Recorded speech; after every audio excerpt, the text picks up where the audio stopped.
If you're a professional coach or business owner and you're trying to start creating high quality content online, this video is for you. I'm gonna show you the exact equipment, setup, and settings you need in this video to turn something like this into this.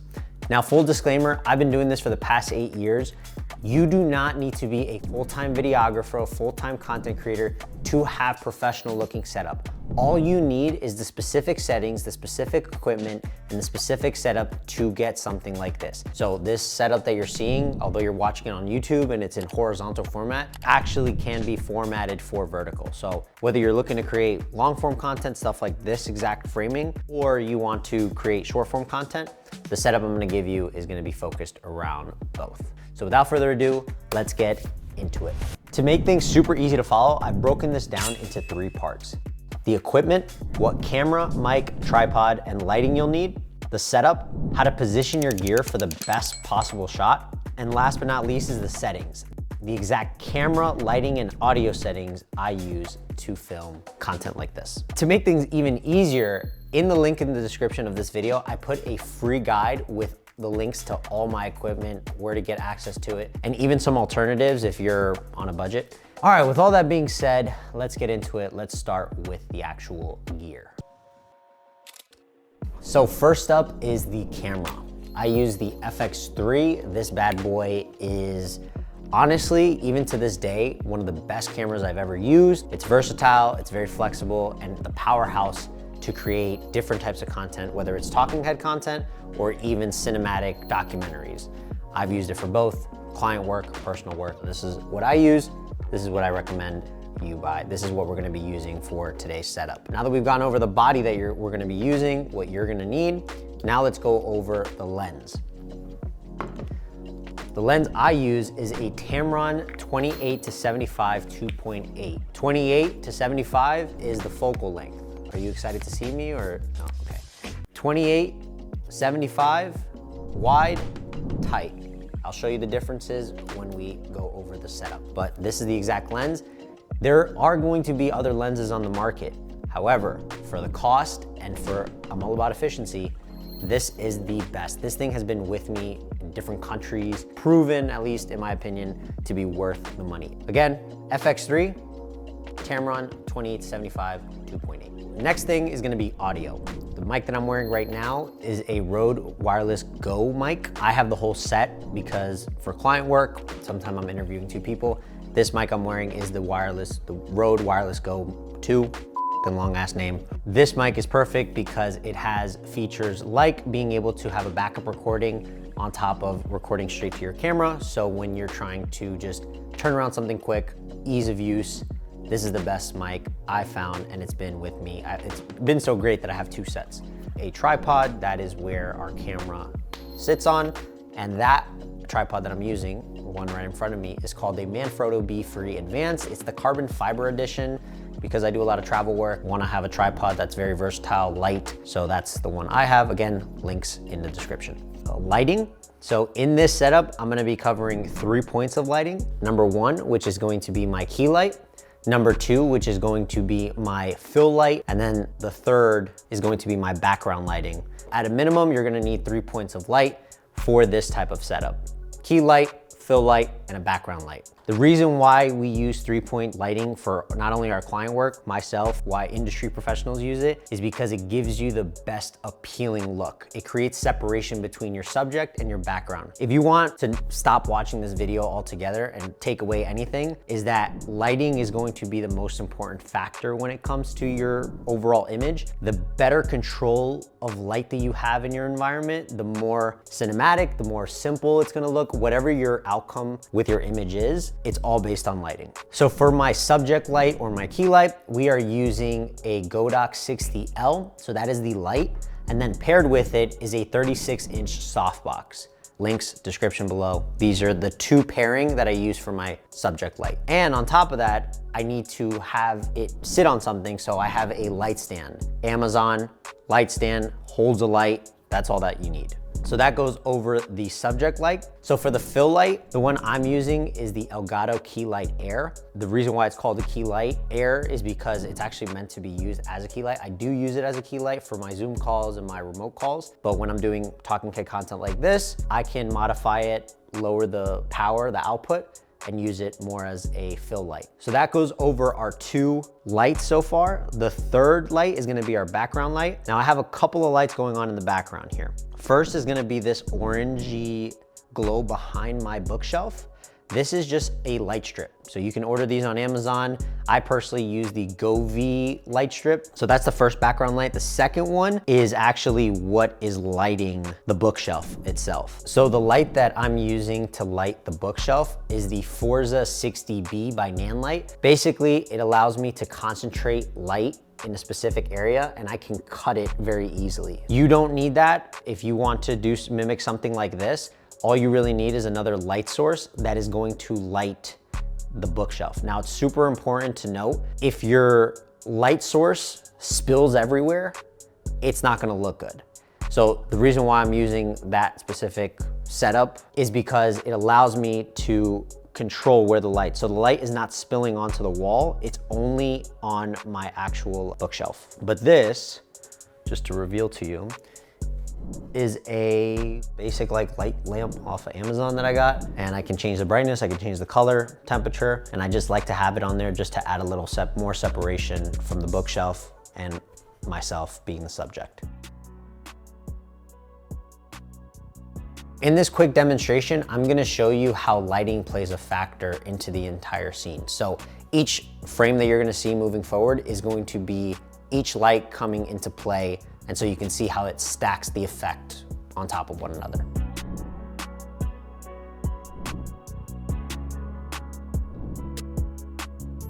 So you can see the big differences in having these lights and how they play a role. Again, you can modify your set however you want, but this is the most complex, you can call it. And honestly, it's a very simple lighting setup. Now that we've gone over the equipment, lighting, a little bit more in depth, now let's get into the actual setup. So I'm gonna be going over more of the positioning of the light, the distance of the camera, so on and so forth. So the first thing we're gonna be breaking down is the camera setup. First thing you wanna start with is your camera positioning. And the camera positioning side of things is the height and just the overall position. As you can see, I have little markers here just because I tend to have a similar setup for each time. You don't have these, but you can definitely apply these when you're trying to figure out for your setup. But I just basically have my legs at these points. First thing, you want your tripod set up, right? So you want these legs out. The way I have this one set up is I have 2 leg extensions for each leg. So this thing has 4 different settings, basically. Just adjust the very bottom one, and I adjust the second bottom one. I don't touch this knob. That sets me a good enough height, and then I come to the middle here where I adjust the center part. You twist this, and then you can bring it up and down. And I just go to enough height where when I look at my camera, I can see where my eye level is in my chair. And I'll show you how to do that on the camera in a second, but right now we just wanna focus on, we got our tripod set up, we got our camera mounted. Camera gets mounted with this bottom plate here. So basically you have your plate. Tripods are pretty universal. You have your tripod plate and then your tripod. So these are all, regardless if you get the exact model or you get a different one, they're gonna be in this similar setup. The bottom part always goes on the camera. Now you'll notice if you pick up the FX3, this has a little cage on it. So if mine looks a little bit different than yours, don't freak out.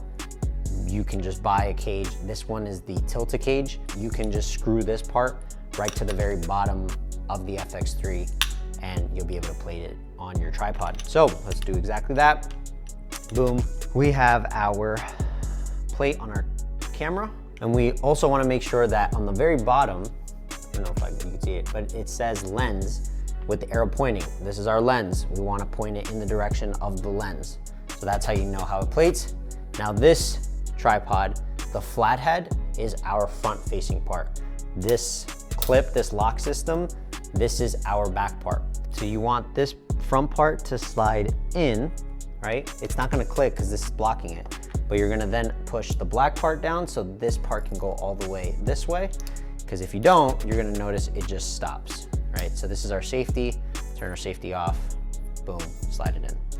So come in here, right? This is secure, this is front, this is sitting nice. We need to set it flat, so safety off, push, lines up, and then you'll notice that the plate sits nice and firm. Then you're going to release the silver part, release your safety until this silver part goes back. And boom, you're locked into place. So that's how you set up camera on the tripod. So we got our trusty, dusty tape measure. We're gonna measure the height of the camera so you know exactly how high it needs to sit. And then I'll measure the distance to the actual chair. So right now we have the camera set to 75 millimeters. This is the tightest focal length to our angle. So right now we are at 49.25 from the floor.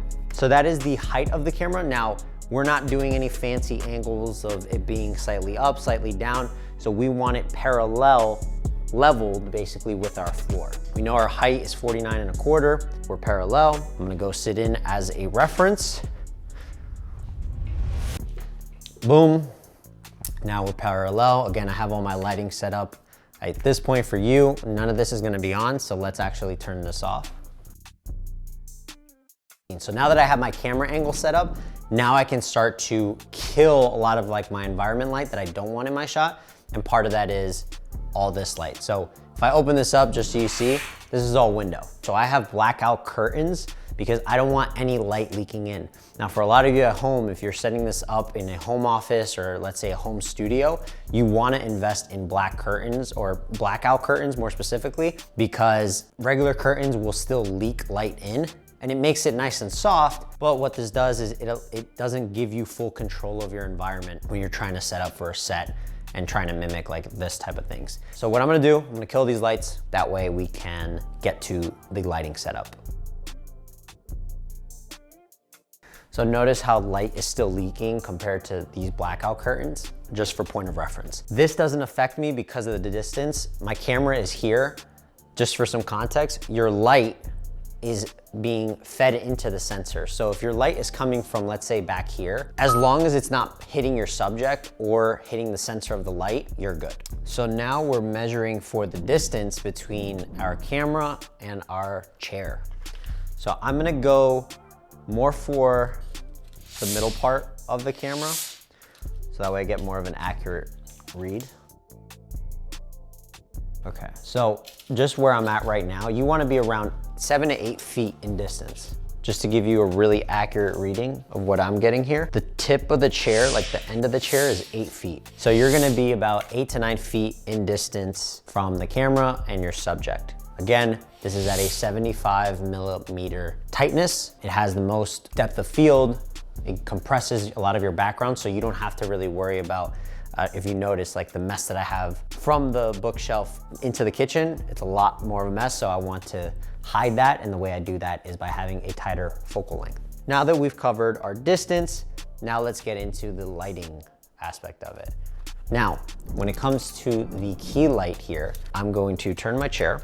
I'm gonna measure the distance. I'm about 3 feet distance from my light stand. So I am within arm's reach of my light, just to give you reference, like how close it should be. You wanna have it angled at a 45-degree angle. A lot of mistakes I see or amateurs make when it comes to their setups or lighting is that they either have the light positioned directly on them, and I'll show you what this looks like. So with our light angled off, we don't want it directly in front of us, right? Because then we're blocking the camera angle. We want it slightly off. And the reason why we want this slightly off is because it creates what's called Rembrandt lighting. And all it does is create a small triangle. Really important note, you do not want your light spilling onto your background. So this is why you want to have it high up and angled down at your subject. With this softbox in particular, I have a honeycomb or a grid. What this allows you to do is direct the light. It allows you to create less spillage. If I were to take this grid off, there'd be a lot of light spilling all over this area. But because my main camera angle doesn't show this, it doesn't matter, but it does matter if I have my light somewhat close to my background. For some of you, you might not have a lot of room regarding like your depth. So this is a good way to create an illusion of you have a bigger space than it is by having controlled lighting source like this. Slightly angled off 30 to 45 degrees from the camera point position. And then you wanna have your light, we're looking at 7 feet in height. 7 feet in height where our actual light is sitting. This is not bicolor. You can buy the bicolor version if you want. This just allows you to change the color temperature, but this is a 5600 Kelvin. 5600 Kelvin is a type of color temperature. That is what the sun is measured at. Dusk, dawn, blue light, things like that. That is all color temperature. So 5600 Kelvin is color temperature. So now let's get into our fill light. This is our fill light. We have it on a impact pivot arm.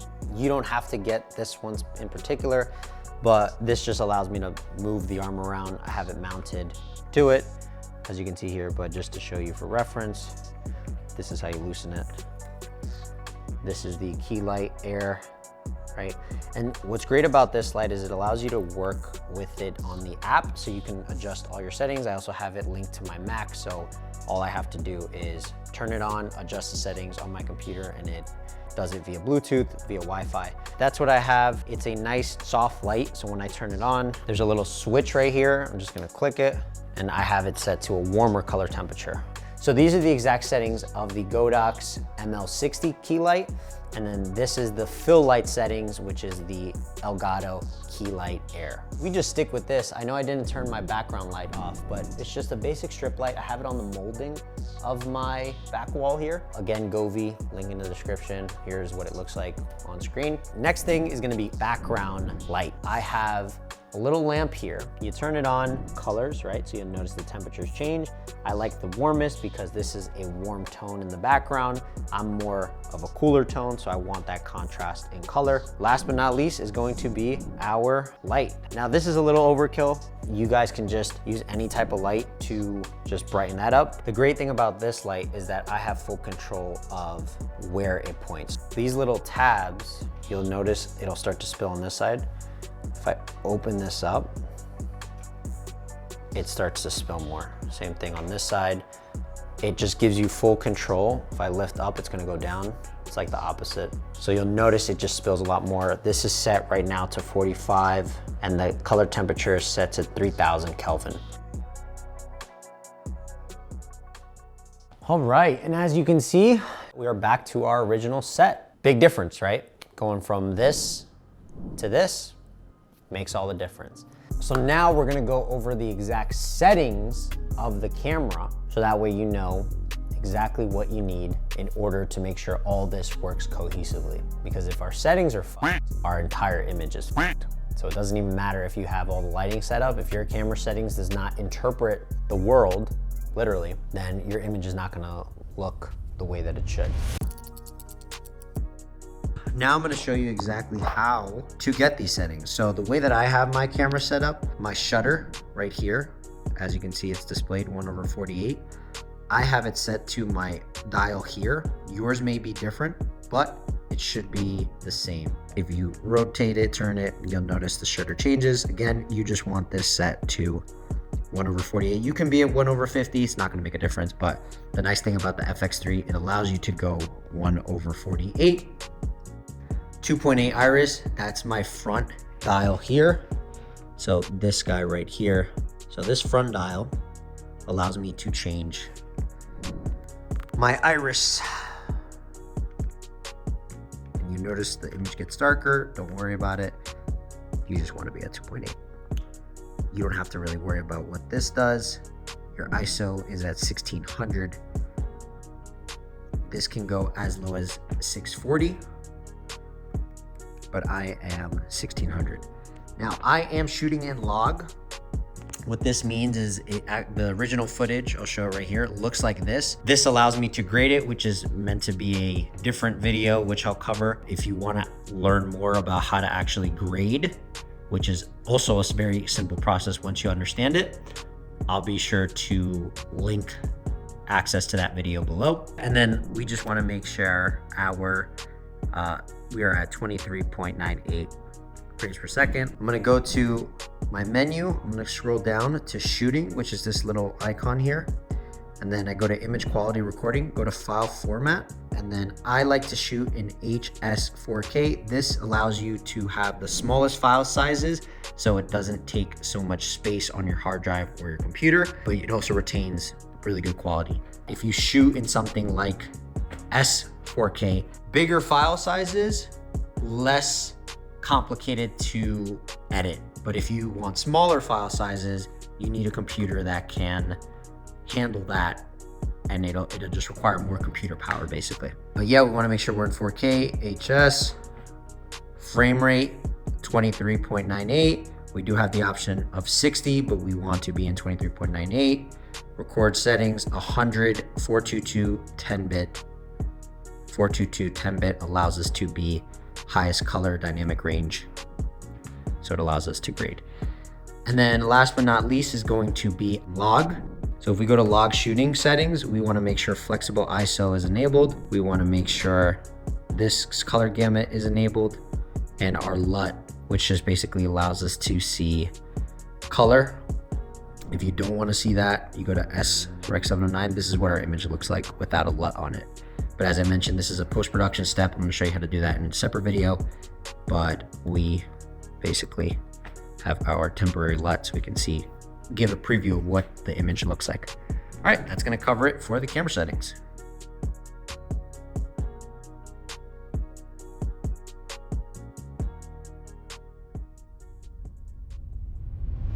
So if this was super helpful and you want to learn more about different tips and tricks, and not in a way that is making you a full-time creator or even content creator, you just want the professional step-by-step action plan, I've created a community called The Creative Professional. The Creative Professional is dedicated for busy professionals like yourself, where if you have any technical questions, you have an expert like myself that is there to translate the creative fancy terms into more of a step-by-step solution for you. So whether you're looking to create a unique type of look, I'm here to help you do that without having to necessarily learn the ins and outs of filmmaking. If you have any questions, feel free to join that community. It's completely free. Leave that questions. My mission is to help as many people just learn what I've learned in a shorter amount of time without spending a shit ton of money on education on it, as well as a shit ton of money on equipment. If this helped, be sure to subscribe for more content like this, and I will see you in the next one.